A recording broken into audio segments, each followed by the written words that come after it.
At precisely 7 o'clock on the morning of June 10, 1912, a neighbor named Mary Peckham stepped into her yard in Villisca, Iowa, puzzled by the stillness across the street.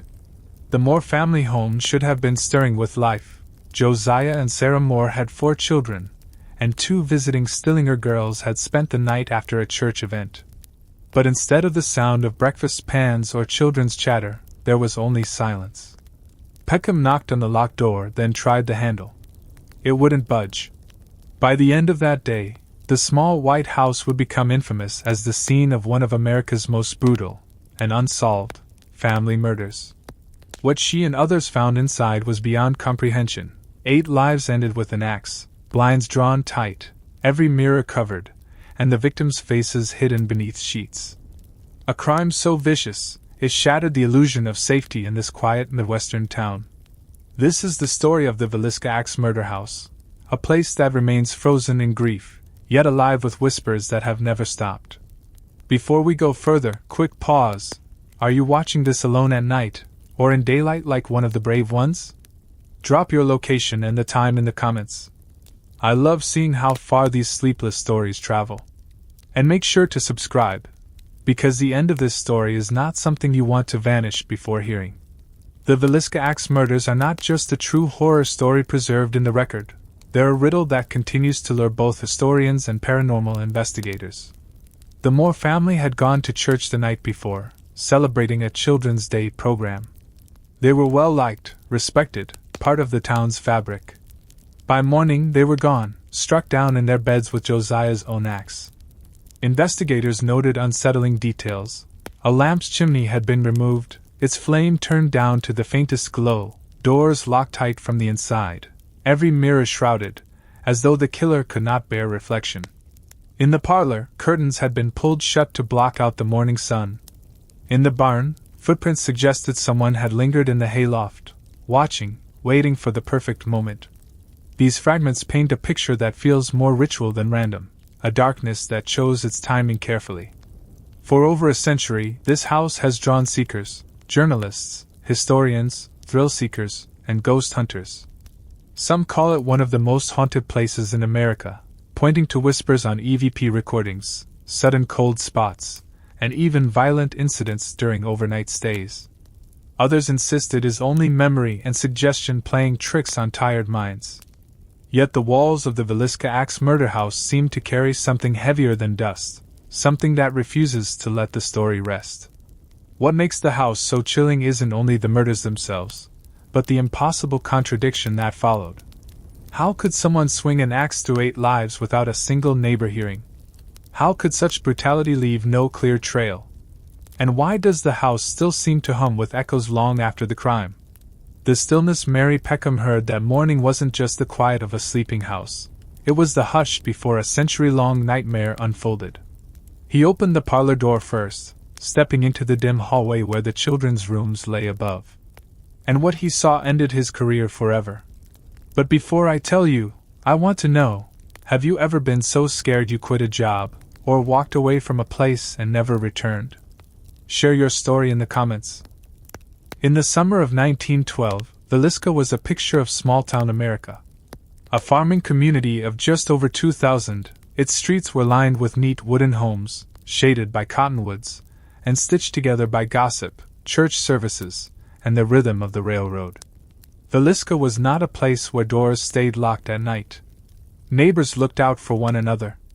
The greatest excitement came from church socials, 4th of July parades, or the occasional traveling salesman. It was, by all accounts, the kind of town where nothing truly frightening was supposed to happen. At the heart of this world was Josiah Moore, known to most as Joe. He owned a hardware and farm equipment store, had worked as a salesman for the prestigious John Deere Company, and was considered a respected man of means. His wife, Sarah Montgomery Moore, was deeply involved in the Presbyterian Church, where she organized women's groups and youth events. Together, they were raising 4 children: Herman, 11, Catherine, 10, Boyd, 7, and Paul, just 5 years old. On Sunday, June 9, 1912, the family attended the evening Children's Day program at the Presbyterian Church, where Sarah helped coordinate the performances. The two Stillinger girls, Lena, 12, and Ina, 8, had joined Catherine for the evening, planning to sleep over at the Moore house. After hymns and recitations, laughter, and the glow of lanterns outside the church, the group walked the few blocks back to their home. It was the kind of ordinary Sunday night that parents hoped their children would remember fondly. No one imagined it would be their last. The streets of Villisca were quiet as they returned, neighbors drifting off to bed, gas lamps dimmed, and the railroad tracks humming faintly in the distance. The Moore house, a modest two-story white frame, stood just off East 2nd Street. That night, it welcomed not just the family, but their two young guests. Inside, the kitchen smelled faintly of leftover supper, shoes were tucked by the stairs, quilts were folded neatly at the foot of beds. By all accounts, the Moores lived in contentment, without enemies or feuds that would mark them as targets. And yet, the next morning, that same house would be described in headlines across the country as the scene of the Villisca Axe murders. The paradox became the beating heart of the legend. How could such a brutal act occur in such a tranquil, trusting place? How could the rhythms of a town be shattered in a single night without warning? That contrast, the safety of small-town life colliding with unspeakable violence, is why the story refuses to fade. The Villisca Axe Murder House is not just a crime scene, it is the embodiment of innocence lost. To walk its rooms today is to feel the gap between what the town once was and what it became after June 10th. But even on that Sunday night, subtle details suggested not all was ordinary.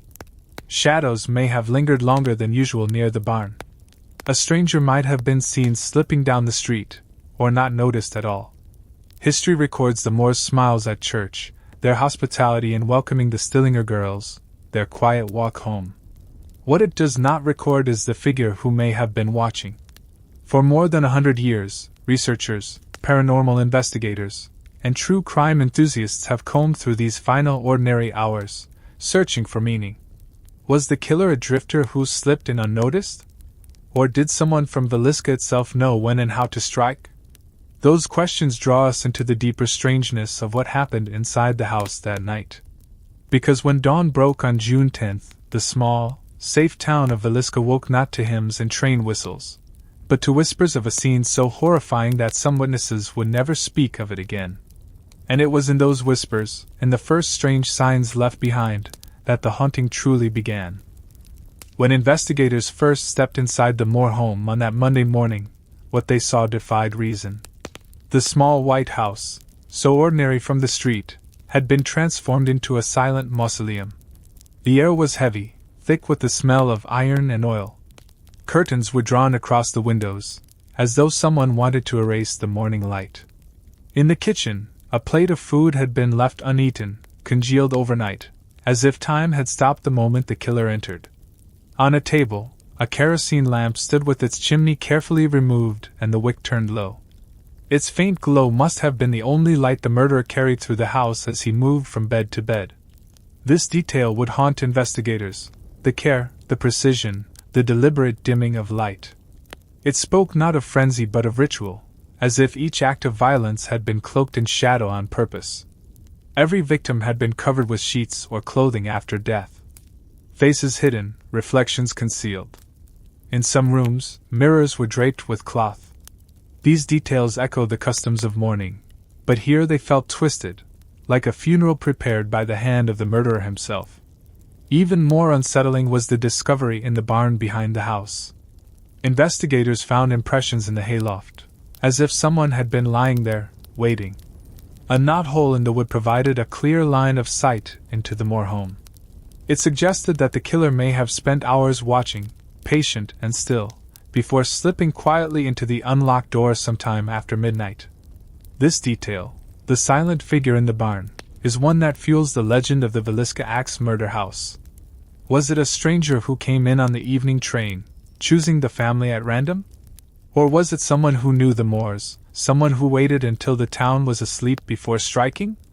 The axe itself, Josiah Moore's own tool, was later found leaning against the guest room wall near the Stillinger girls.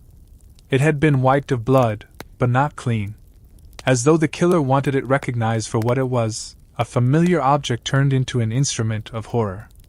Neighbors swore they hadn't heard a thing. No cries in the night, no breaking glass, no screams piercing the darkness. 8 lives ended in total silence. How could so many blows of an axe ring out without raising alarm? The contradiction gnawed at investigators and gave birth to rumors. Some said the killer drugged the family, others whispered of supernatural forces that muffled their cries. For true crime researchers, these details form the spine of a true horror story. For paranormal investigators, they are evidence that something darker still lingers in the house. Cold spots near the stairwell, shadows glimpsed in the barn, the uneasy sensation of being watched. Modern visitors describe the same atmosphere as if the house itself remembers that patient figure waiting in the hay. What remains clear is that the crime was not random chaos. It was precise, deliberate, and heavy with intention. The small details, the dimmed lamp, the covered mirrors, the quiet barn, suggest planning that still chills investigators more than a century later. And yet, amid all this strangeness, the story cannot move forward without remembering the victims themselves. Because the Villisca Axe murders were not just a puzzle of shadows and footprints. They were the lives of a family and 2 young guests, taken in the most brutal way imaginable. Which brings us to the heart of the tragedy, the Moore family and the Stillinger sisters, whose last night in that house would echo through history. Before the Villisca Axe murders became one of America's most infamous unsolved crimes, the Moore family was simply a portrait of small-town life. To understand the haunting that followed, you have to see them not as names on a coroner's report, but as people who laughed, worked, sang, and played in a little white house on East 2nd Street. Josiah, Joe, Moore was a man with calloused hands and a proud smile. He had built his livelihood from farming tools and hardware, first as a salesman for John Deere and later as the owner of his own store in town. He was a figure of respect, steady, reliable, a provider. His wife, Sarah Moore, was known for her devotion to church life, her calm demeanor, and her role as a leader among the Presbyterian congregation. Together, they were raising 4 children who filled the home with energy. Herman, 11, was on the cusp of adolescence, eager to help his father and prove himself capable in ways only the eldest son feels. Catherine, 10, was spirited, loved her friends, and carried a playful curiosity. Boyd, 7, was mischievous, with a streak of energy that made the neighbors smile. And little Paul, just 5 years old, was still in that tender stage of clinging to his mother's hand. On that Sunday evening, June 9th, the Moores had invited 2 guests to stay the night after the church's Children's Day program. Lena and Ina Stillinger, aged 12 and 8, were daughters of a farming family who lived nearby. What was meant to be an innocent sleepover, a simple kindness after an evening of hymns and recitations, became a fateful decision that would entwine the Stillinger name with the Villisca Axe Murder House forever. When the victims were discovered, each one was found in their bed, still in nightclothes. Some had quilts pulled neatly over them, as though tucked in by a mother's hand. But the hands that covered their faces belonged to the killer. The image was heartbreaking, a family's most intimate space turned into a stage of horror. Neighbors and townsfolk who filed into the house that morning described being unable to forget the sight. It was not just the violence, it was the violation of innocence. A family, asleep in safety, stolen from the world in silence. This contrast, between the warmth of family life and the brutality of the murders, is what gives the legend its enduring weight. Today, paranormal investigators who spend the night inside often say it is the children they sense most. Guests report hearing giggles on the stairs, small footsteps across the wooden floors, or the faint impression of a child's hand brushing against their own in the dark. Some claim Lena Stillinger's presence lingers strongest, as if the oldest guest still feels responsible for protecting her little sister. Others say the Moore children's laughter echoes faintly, only to turn into sobs when the lights are off. Skeptics dismiss these stories as the power of suggestion. But believers argue that the innocence of the victims, their lives cut short so suddenly, is what ties the spirit world most tightly to the house. After all, what could be more haunting than the voices of children who never had the chance to grow up? The tragedy of the Moores and the Stillinger girls is what turns this case from a true horror story into something more intimate, more unbearable. It's not the killer who defines the haunting of Villisca. It's the victims, and the silence they left behind. And yet, for all the sorrow that clings to their memory, the details of the crime scene spoke of something more than grief. There were signs, strange, deliberate choices, that hinted at a presence in the house that night beyond mere violence. And those signs are what lead us into the heart of the paranormal rumors. The whispers, the footsteps, and the stories of a house that refuses to sleep. In the weeks after the murders, Villisca was a town transformed. The Moore house, once filled with children's laughter, became a place people avoided crossing after dark. Neighbors whispered of strange sights, shadows moving behind the curtains, long after the bodies had been buried. Some said the sound of a baby crying drifted from the upstairs windows at night, though no child lived there anymore. The house was never the same. Paranormal folklore often begins with exaggeration, but in Villisca, too many accounts echoed the same chilling details. Farmers returning late from the fields swore they saw flickering lights dancing inside the house, as if someone walked room to room with a lantern. Others swore they heard the creak of the front door opening, followed by silence, as though someone had slipped inside to watch from the shadows. Even the sheriff admitted he hated walking past the property. The case files show he once told a reporter that, "The air in that place feels thicker than the rest of town." That comment, though brief, stuck. If the lawman himself felt the heaviness, how could ordinary folks ignore it? Years turned to decades, but the Villisca Axe Murder House refused to fade from memory. By the mid-20th century, locals would dare each other to step inside. Teens claimed they saw a figure pacing the upstairs hallway, a tall man-shaped shadow that disappeared when the light hit. Others left running after swearing they'd heard whispering voices chanting their names. Perhaps the most unsettling detail is how ordinary the stories sound. No fire-breathing specters, no dramatic possessions. Just the soft, persistent echoes of a family who never woke up. Footsteps where no one stands. Doors closing in an empty room. Children's laughter curling through the silence like a memory replayed on loop. And skeptics? They'll say it's nothing more than suggestion, that when you know a true horror story this violent, your mind plays tricks on you. But even skeptics can't explain why the energy inside the house makes electronic equipment fail, why cameras short out, or why seasoned investigators leave shaken, whispering that something in those walls watches them back. That's when the rumors start to deepen. The story shifts from what happened that night to what was left behind. And for many, the scariest part isn't the murders themselves. It's the sense that whoever, or whatever, broke into that house never fully left. And one night, a local man swore he heard it for himself. A single sound that chased him away and ended his curiosity forever. But before I tell you what he heard, let me ask, have you ever been in a house so silent you swore it was listening to you? Drop your story in the comments. I want to know how many of us have felt that same silence.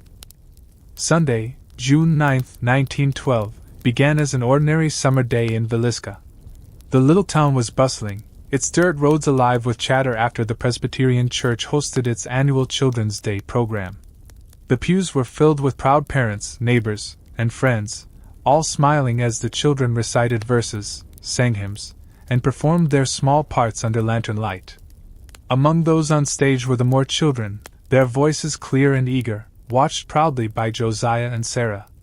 To end the evening, the Stillinger sisters, Lena and Ina, were invited by Catherine Moore to spend the night at the family's home. It was a gesture so simple, so common, that no one could have guessed it would become infamous. By 9:45 p.m., the Moores and the Stillinger girls left the church and walked the short distance home. The neighborhood was quiet, the sky star-pinned, the warm air carrying the sound of crickets. Neighbors later testified they saw the family arriving safely at their white house on East 2nd Street. The door closed. The lamps were dimmed. And for Villisca, the night turned still. What happened next remains one of America's darkest unsolved crimes.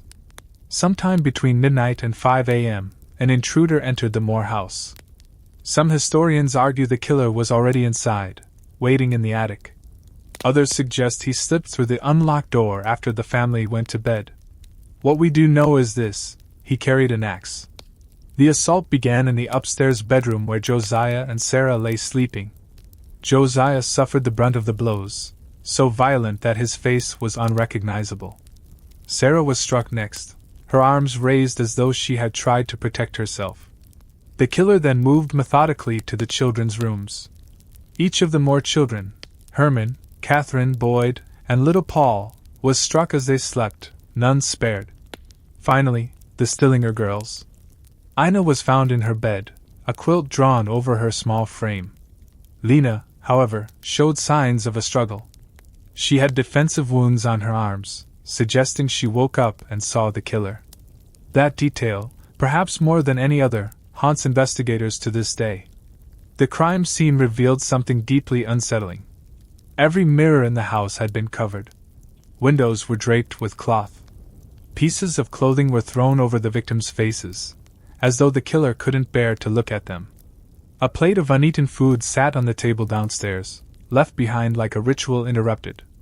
Even a bowl of bloody water was found, suggesting the murderer had paused to wash his hands before leaving. By morning, the town of Villisca stirred awake, unaware of the horror behind the Moore family's door. A neighbor, concerned that the house seemed unusually quiet, came to check. She knocked, no answer. She pushed the door open, and what she found sent her screaming into the street. Soon word spread. Crowds gathered. Law enforcement rushed in, though not before curious townsfolk had already trampled through the house, contaminating the scene. The sheriff quickly confirmed the worst: 8 victims, all murdered in their beds, the weapon, a bloodied axe, left leaning against the wall. The Moore house was no longer a home. It was a tomb. In that moment, Villisca lost its innocence. The headlines would declare it a massacre. Investigators would chase suspects for years. But for those who stood in the rooms that day, what lingered wasn't just violence. It was silence, an unnatural silence so deep it clung to the walls. A silence many say never left. And from that silence came rumors. Rumors that the crime wasn't simply murder, but something darker, something that seeped into the floorboards, the mirrors, the very air of the Villisca Axe Murder House. The morning after the murders, Villisca awoke to chaos. Law enforcement quickly cordoned off the Moore home, yet the damage had already begun. Curious neighbors and well-meaning friends had trampled through rooms, disturbing the crime scene. Despite this, enough evidence remained to launch a thorough coroner's inquest, which would become one of the most detailed investigative records of its time. The inquest began with testimony from Mary Peckham, the neighbor who first discovered the silence. She described what she saw: the locked doors, the quiet house, the draped mirrors, and the small, ominous details that suggested deliberate concealment. Other neighbors testified to the children's last known movements, the sounds from the night before, and the absence of any suspicious visitors. The coroner meticulously documented the condition of the bodies, the number of blows, the placement of the axe, and the arrangement of sheets and clothing over the victims. Investigators found that the murder weapon, the Moore family axe, had been carefully placed against the guest room wall near the Stillinger girls. Blood spatters indicated a methodical approach. Some historians argue the killer paused after each strike. A dimmed lamp and partially closed curtains suggested careful planning. And in the barn behind the house, investigators noticed impressions in the hay, evidence of someone possibly observing the household before entering. The coroner's inquest also revealed that the victims' faces had been intentionally covered, and that mirrors had been shrouded. These details haunted observers, raising questions that went far beyond conventional criminal reasoning. Was the act purely about murder, or something ritualistic? Some witnesses even reported feeling a heaviness in the air as they entered the rooms. Attention soon turned to potential suspects. The first and most notorious was Reverend George Kelly, a traveling minister who had briefly stayed in Villisca. Kelly's behavior was peculiar. He allegedly made strange statements about revenge, and rumors suggested he might have had grievances against families he visited. Arrested and brought in for questioning, Kelly confessed to aspects of the crime, though his testimony was inconsistent. 2 trials followed. The first ended with a hung jury, the second with acquittal. Even after his release, many townspeople refused to believe he was innocent. Yet the case was never closed. Investigators found conflicting leads, transient suspects, and pieces of evidence that led nowhere. Fingerprints were non-existent. The hayloft impressions in the barn yielded no identifiable suspect. And the axe, though recognized as Josiah Moore's, bore no fingerprints, no traceable ownership beyond the family. Modern skeptics and historians point out the flaws in the inquest: contamination of the scene, unreliable witness memory, and the passage of time before some testimonies were recorded. But these flaws only add to the house's mystique. How could such meticulous planning coexist with such sloppy execution, leaving behind clues both revealing and confounding?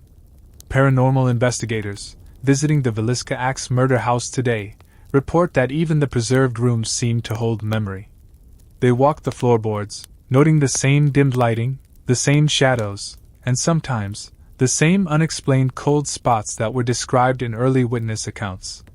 Motion sensors occasionally record activity that no one is physically responsible for.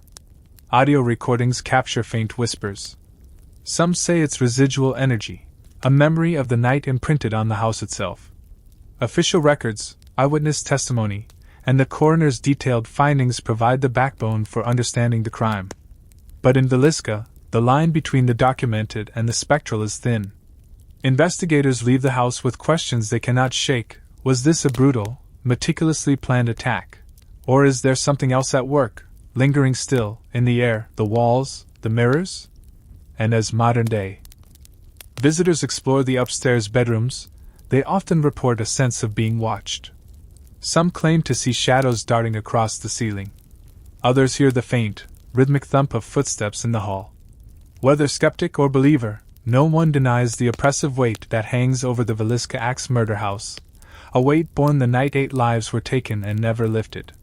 He opened the attic door, stepping into the stale air where investigators once noted the hayloft impressions, and the floor beneath seemed to shift beneath his feet.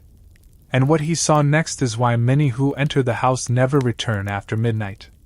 But before we reveal it, I want to know, have you ever investigated a place everyone warned you about, and felt a presence you couldn't explain? Comment below. The Villisca Axe murders defied resolution from the start. Even after Reverend George Kelly's trials ended, suspicion lingered, because some details simply didn't fit one known perpetrator. Over time, another theory emerged, capturing the imagination of historians and true crime aficionados alike: the man from the train. The man from the train theory, popularized by author Bill James, suggests that the Villisca killings were part of a string of similar family murders across the Midwest in the early 1900s. In each case, an unknown transient arrived in small towns by rail, struck at night, and left families murdered in their beds, often with an axe. The killer appeared to vanish with no trace, leaving police baffled. Some criminologists argue this pattern indicates a single wandering serial killer, not a local resident or disgruntled neighbor. In Villisca, the evidence could support this idea. Witnesses had reported a stranger lurking near the train station days before the murders. Unverified accounts mentioned a man moving quietly through town, his presence unnoticed by the casual eye but recorded in fleeting glimpses by observant townsfolk. Investigators at the time had no ability to track someone transient with precision. The concept of a wandering serial killer was nearly inconceivable in small-town America, yet the Villisca case fits the pattern eerily well.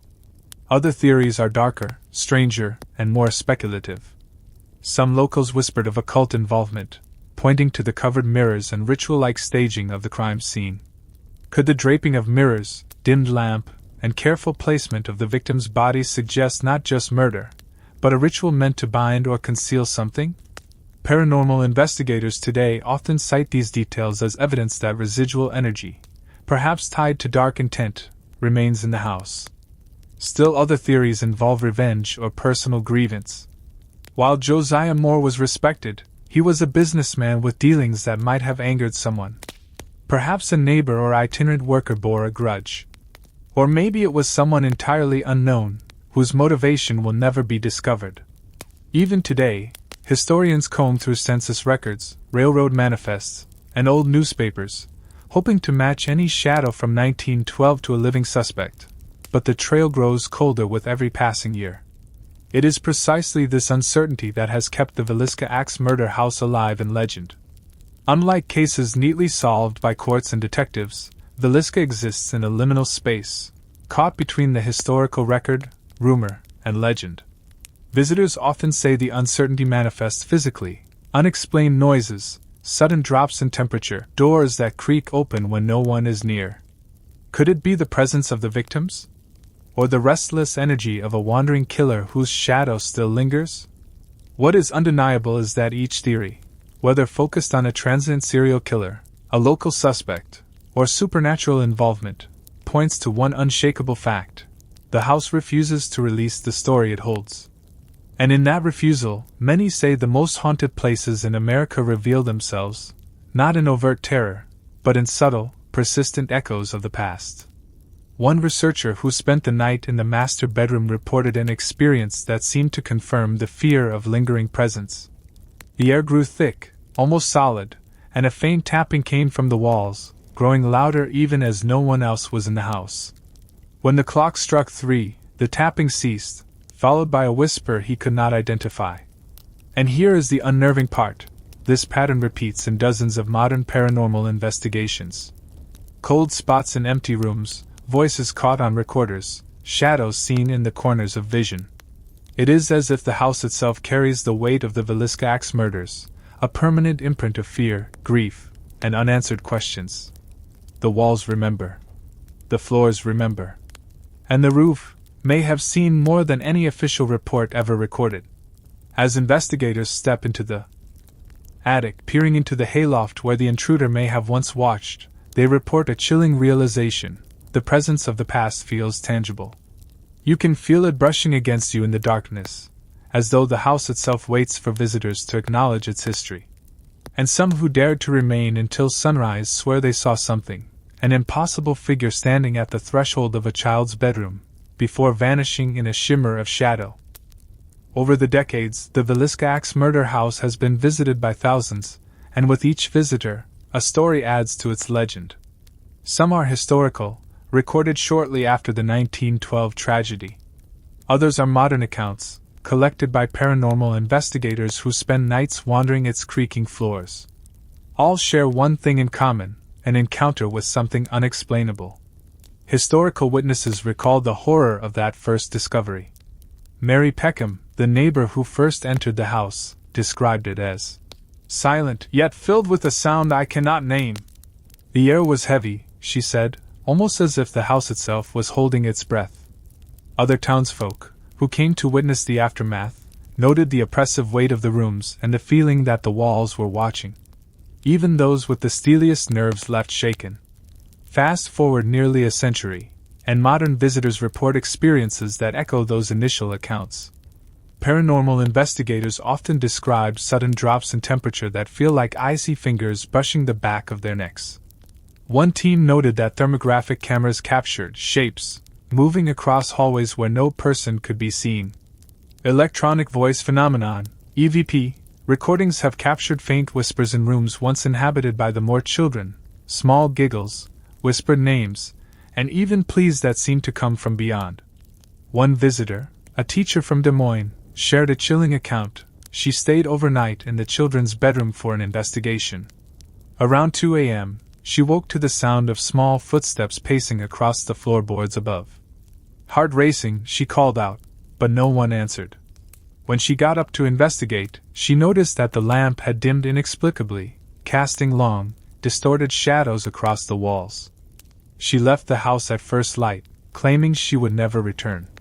Another researcher reported seeing what he described as a tall shadow in the doorway, moving slowly, almost as if it were watching. Cameras placed in the master bedroom recorded a faint outline that vanished when lights were turned on. These modern accounts are consistent with the lingering fear described by early townsfolk, suggesting the house retains a memory of that night in 1912.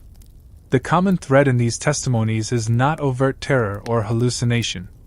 It is subtle, a sense of being observed, a quiet pressure on the chest, the soft creak of a floorboard where no one walks.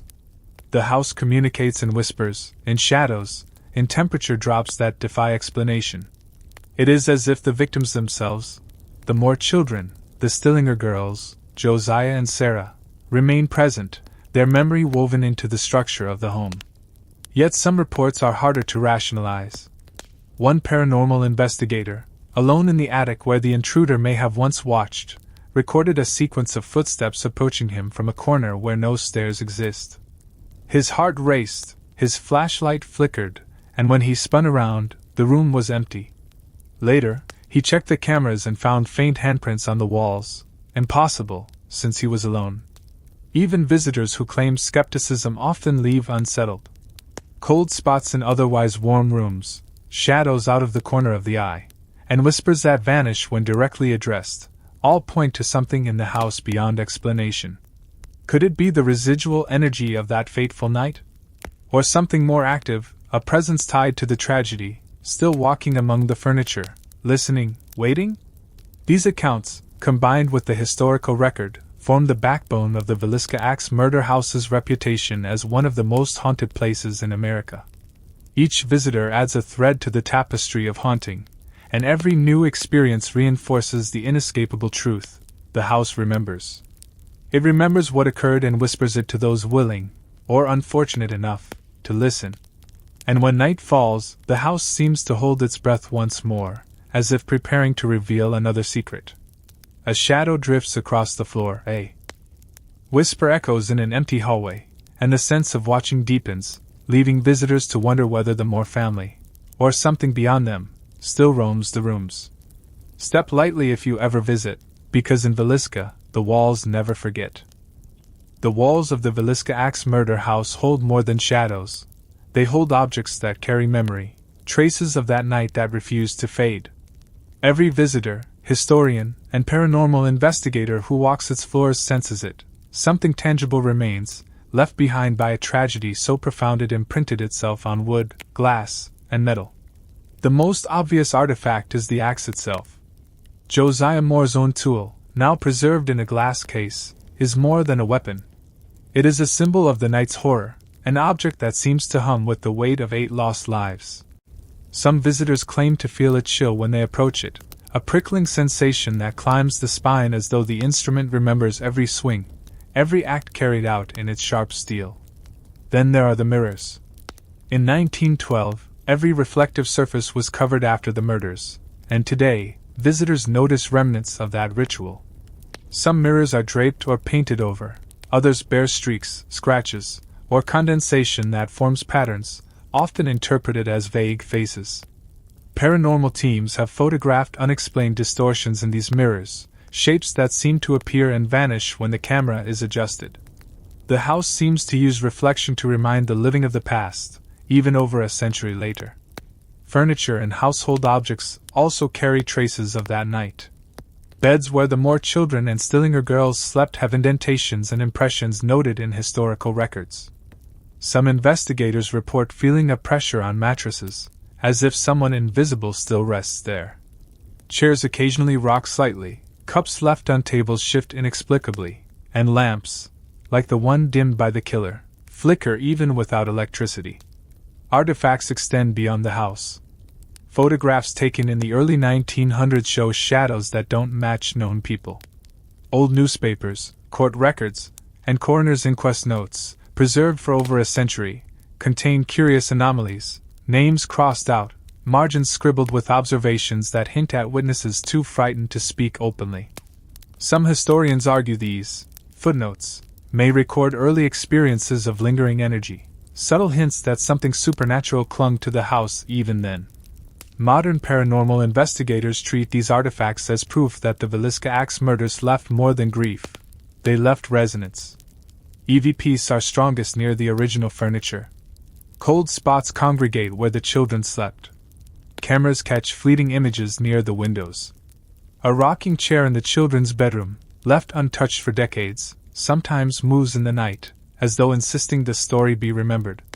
It is as if every object in the Moore home carries memory, the weight of violence, the echoes of innocence lost, the imprint of a killer whose identity was never conclusively discovered.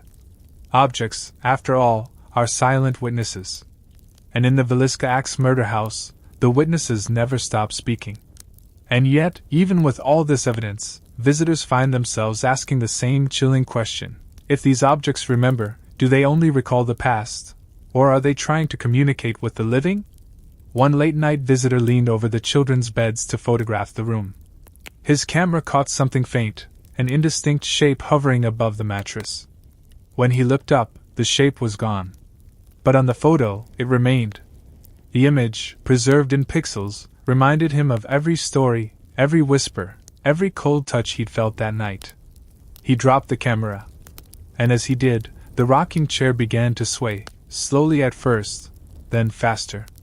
But before I tell you what happened next, I want to ask you, have you ever touched something that felt wrong, as if it carried memory you weren't meant to hold? Comment below. Because what happened to him in the next moments is the kind of thing that keeps visitors away from the Villisca Axe Murder House forever. Over a century has passed since June 10, 1912, yet the Villisca Axe Murder House continues to cast a long shadow over the town, over history, and over the imaginations of those who seek to understand it. The story refuses to fade because it speaks to a primal fear, that even in the most ordinary, safe corners of life, darkness can enter unnoticed. For Villisca itself, the murders altered everything. The town lost its innocence. Small-town trust gave way to suspicion.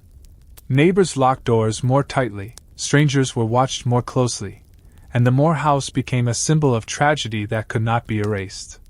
It was a stark reminder that horror can arrive quietly, without warning, in a place that feels safest. The house also became a cultural touchstone. Writers, filmmakers, and paranormal enthusiasts have chronicled its story for decades. Documentaries explore the meticulous crime, historical analyses investigate suspects, and ghost hunters conduct overnight investigations. The tale has been adapted into books, podcasts, and YouTube videos, each retelling reinforcing the house's status as one of the most haunted places in America. Psychologically, the story resonates because it challenges the boundary between the ordinary and the unimaginable. Visitors report lingering feelings of unease, even long after leaving the house. They describe a subtle, omnipresent pressure, the sensation that the walls themselves remember, that the furniture remembers, that the shadows remember. It's a quiet terror, the kind that lingers in the corners of consciousness, the kind that makes you double-check locked doors and listen carefully to the floors at night. Even skeptics admit something unusual exists here. Whether explained as residual energy, human fear, or simply the weight of history, the atmosphere of the Villisca Axe Murder House is undeniable. It is a place where history and haunting intersect, where every floorboard, every door, every object carries the memory of 8 lives stolen and a town forever changed. For modern paranormal investigators, the house is both laboratory and grave. Tools capture unexplained sounds, cameras record anomalies, and visitors sometimes leave shaken, their minds replaying what they saw, heard, or felt. For tourists, it is a reminder of mortality and the fragility of everyday life. And for the storytellers, like those of us recounting its tale tonight, it is a story that refuses to end. The legacy of the Villisca Axe murders is not just in the crime itself, but in the way it continues to touch minds, to leave shadows on walls and in memory. It reminds us that some places never sleep. They remember. They whisper. And sometimes they watch. So tonight, as you think of the Moore family, the Stillinger girls, and the mysterious presence that lingers within that little white house in Iowa, remember this: the story does not end with the dawn of June 10, 1912. It continues to live in every whispered step, every flickering light, every cold gust of air that crosses the floorboards. If you ever had to spend a night there, would you keep the lights off, or would you run?